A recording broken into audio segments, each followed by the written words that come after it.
नमस्कार दोस्तों, मैं अजय प्रकाश और आप देख रहे हैं जनज्वार। देश के गृह मंत्री अमित शाह जब बिहार और बंगाल के दंगों पर चिंता जाहिर कर रहे थे, ठीक उसी दिन दो बड़े फैसले इस देश में हुए और नरसंहारों के बड़े फैसले हुए, जो कि एक उत्तर प्रदेश में हुआ और दूसरा अमित शाह और प्रधानमंत्री मोदी के गुजरात में हुआ। दोनों ही राज्यों में अपराधियों को बरी कर दिया गया, सिर्फ इसलिए क्योंकि सबूतों का अभाव था। और इन दोनों ही राज्यों में, उत्तर प्रदेश हो या गुजरात, इन दोनों ही राज्यों में जो नरसंहार हुए, उनको सबूतों का अभाव किनकी सरकारों में हुआ, यह आप बहुत सहज रूप से समझ सकते हैं। यह दोनों ही राज्यों में डबल इंजन की सरकारें हैं। तो आइए सबसे पहले घटनाक्रम हम आपको उत्तर प्रदेश का बताते हैं। 23 मई 1987 को मेरठ के मलियाना में नरसंहार हुआ। 68 लोग मारे गए, जिनमें बच्चे और महिलाएं शामिल थे। 68 लोगों की हत्या के लिए करीब 73 लोग जिम्मेदार थे। उनमें से 40 के करीब मर गए और 39 को सबूतों के अभाव में बरी कर दिया। जरा सोचिए कि एक लंबा इंतजार 1987 से लेकर और कल तक की तारीख तक 36 साल की इस यात्रा में करीब 800 गवाहियां हुई। हजारों हजार लोग इस मुकदमे में शामिल हुए।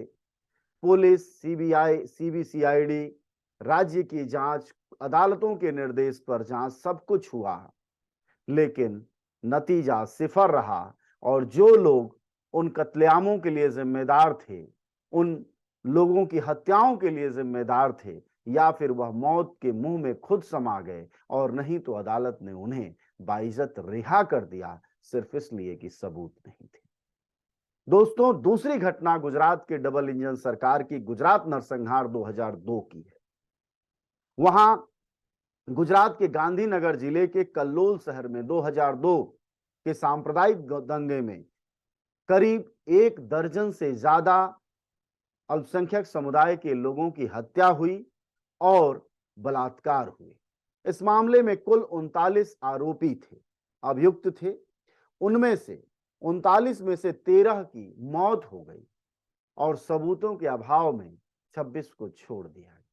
कुल 39 आरोपी, 13 की मौत हो गई और 26 को छोड़ दिया गया। यहां साहब उत्तर प्रदेश में 36 साल की लंबी यात्रा, 800 सुनवाइयां और 68 लोगों की मौत, और 40 आरोपी मर गए, और जो बच गए सुनवाई के दौरान उनको बाइज्जत रिहा कर दिया गया। उनकी संख्या 39 यानी 39 थी। इन दोनों ही राज्यों के परिणामों, मतलब जो न्यायालय के फैसले हैं, इससे कुछ जिम्मेदारियां और कुछ चिंताएं निकल कर आती।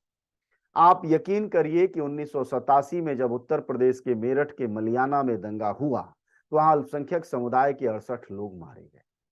उन मारे गए लोगों में उस समय भी बहुत लोगों ने कहा होगा कि पुलिस थाने से कुछ नहीं होता है, अदालतों से कुछ नहीं होता है, लेकिन फिर भी कुछ लोग संविधान पर, न्यायालय पर, पुलिस प्रशासन पर यकीन करने वाले रहे होंगे, जिसकी बदौलत यह प्रक्रिया शुरू हुई होगी। लेकिन 36 सालों की यात्रा, 800 सुनवाइयां, लाखों रुपए के खर्च और रोज रोज की वह तकलीफ, जब कत्ल किया गया होगा, आंखों के सामने रेप किए गए होंगे, मारा गया होगा, बच्चों को जिंदा जलाया गया होगा, औरतों की इज्जत लूटी गई होगी, तो वह तकलीफ साथ साथ इस पूरी सुनवाई की यात्रा के दौरान रही होगी, सिर्फ उस उम्मीद में कि न्याय मिलेगा, अपराधियों को सजा मिलेगी। हमेशा न्याय पसंद लोगों को यह उम्मीद रहती है कि चलो, गुंडों, बदमाशों, लंपटों, समाज के अराजक तत्वों ने जो अपराध किए हैं उसको न्याय मिलेगा और उनको सजा होगी। लेकिन अगर फैसले गुजरात कल्लोल शहर जैसी घटना जो गांधीनगर में है, अगर फैसला इस तरह का आएगा या मलियाना जैसा फैसला आएगा, तो अल्पसंख्यक समुदायों के लिए न्याय पर यकीन करना क्या आसान रह जाएगा? इस बात के लिए हमारे गृह मंत्री ही जिम्मेदार हैं। जब वो कह रहे थे कि नीतीश कुमार को यह जानना चाहिए कि मैं इस राज्य का भी गृह मंत्री हूं, तो ठीक उसी दिन यह फैसला आया था। क्या आपने किसी भाजपा नेता का कोई बयान सुना? क्या शर्मिंदगी से सरकार ने यह कहा कि वह उच्च अदालत में जाएगी? बल्कि विक्टिम जा रहे, जो पीड़ित हैं, उन्होंने कहा है, हालांकि बहुत साहस पूर्वक नहीं कहा है, क्योंकि राज्य में योगी आदित्यनाथ की सरकार होने के नाते अल्पसंख्यकों में एक खौफ का माहौल है, जिसको लेकर कोई बहुत बहस करने की जरूरत नहीं है। बल्कि आप भाजपा समर्थित लोगों से बात कर लें तो वही बता देंगे कि योगी जी ने औकात में रखा। ऐसे में अगर अल्पसंख्यक डरे हुए हैं, सहमे हुए हैं, और 36 साल की सुनवाई के न्याय का यह नतीजा है, तो आखिर किस दम पर, किस भरोसे, किस उम्मीद में, किस देश की चाहत में, और कि देश हमारा है, हमें न्याय मिलेगा, इसकी उम्मीद में वो ऊंची अदालत में जाएंगे। हालांकि कहा है, अखबारों में छप रहा है कि लोग अगली अदालत में जाने का विचार कर रहे हैं। लेकिन सरकार जरा देखिए कि अगर दंगाइयों के साथ वह नहीं खड़ी है, अगर वह अत्याचारियों के साथ नहीं खड़ी है, अगर वह कट्टरपंथियों के शागिर्द नहीं है, तो इस मलियाना कांड के फैसले के बाद खुद वह ऊपर की अदालत में क्यों नहीं जा रही? आप पलट के राजस्थान सरकार का देखिए। राजस्थान सरकार सुप्रीम कोर्ट जा रही है, क्योंकि जयपुर बम धमाकों में जो 4 आरोपी थे, उनको सबूतों के अभाव में वहां की अदालत ने छोड़ दिया है। लेकिन क्या योगी आदित्यनाथ की सरकार निचली अदालत के इस फैसले के बाद ऊपर जा रही है, या फिर प्रधानमंत्री के गृह राज्य और अमित शाह के गृह राज्य गुजरात की सरकार, जिन 39 लोगों जो आरोपी थे, 12 लोगों की हत्या और रेप के, क्या गुजरात के गांधीनगर जिले में आए कोर्ट के फैसले के खिलाफ उचली अदालत में जा रही? यह सवाल बड़े हैं दोस्तों, क्योंकि कौन सी पार्टी जीतती है और कौन सी हारती है, उससे ज्यादा जरूरी है कि जो अन्याय हुआ है, हर नागरिक के साथ न्याय की गारंटी हो। और यह हमारा संविधान कहता है, न्याय की गारंटी। कहावत भी है कि अगर कोई दोषी छूट भी जाए, लेकिन निर्दोष न छूटे। लेकिन इससे सबसे अलग मलियाना के लोगों ने एक बड़ा मार्मिक बयान दिया है। जो मुकदमा लड़ रहे लोग हैं, उनमें से एक ने कहा है, कहावत रही है ना कि न्याय में देर होती है, अंधेर नहीं।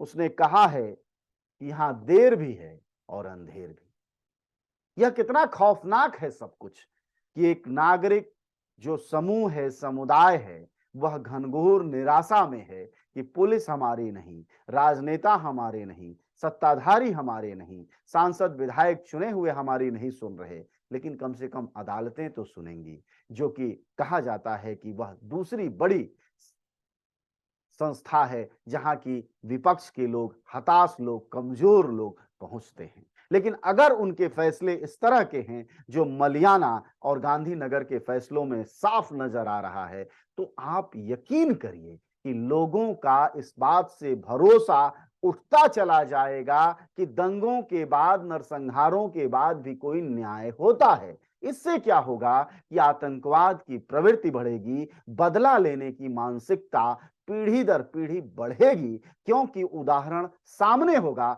जिसको स्थापित दोनों राज्यों की भाजपा की सरकारें कर रही हैं, कि वह पीड़ितों के साथ नहीं, वंचितों के साथ नहीं, वह अत्याचार झेल रहे लोगों के साथ नहीं, बल्कि वह इन आतताइयों और नरसंहार करने वालों के साथ खड़ी हैं, क्योंकि वह अगली अदालतों में किसी तरह की कोई सुनवाई लेकर नहीं जा रही हैं। यह अपने आप में न सिर्फ निराश, हताश करने वाला है, बल्कि चिंताजनक भी है कि संसद में अगर विपक्ष को नहीं बोलने दिया जा रहा है, सड़कों पर लगातार लोगों पर कार्रवाइयां हो रही हैं, धरना प्रदर्शन करने वालों को गोली मारा जा रहा है, जेलों में डाला जा रहा है, तो न्यायालय एक आखिरी उम्मीद बचती है, जो कि सरकार से लोकतंत्र में सबसे बड़ी ताकत भी है। लेकिन अगर वहां इस तरह के फैसले आएंगे, तो कौन कहां से उम्मीद पालेगा? यह बड़ी चिंता का विषय है।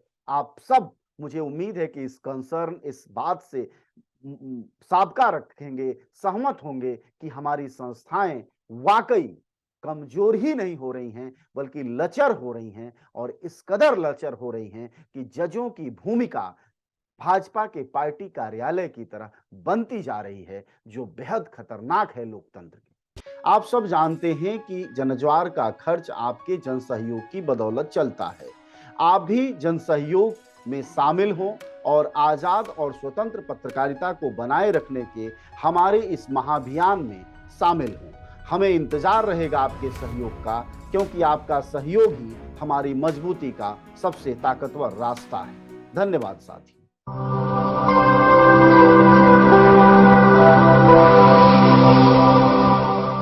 जनज्वार, जनता की मीडिया।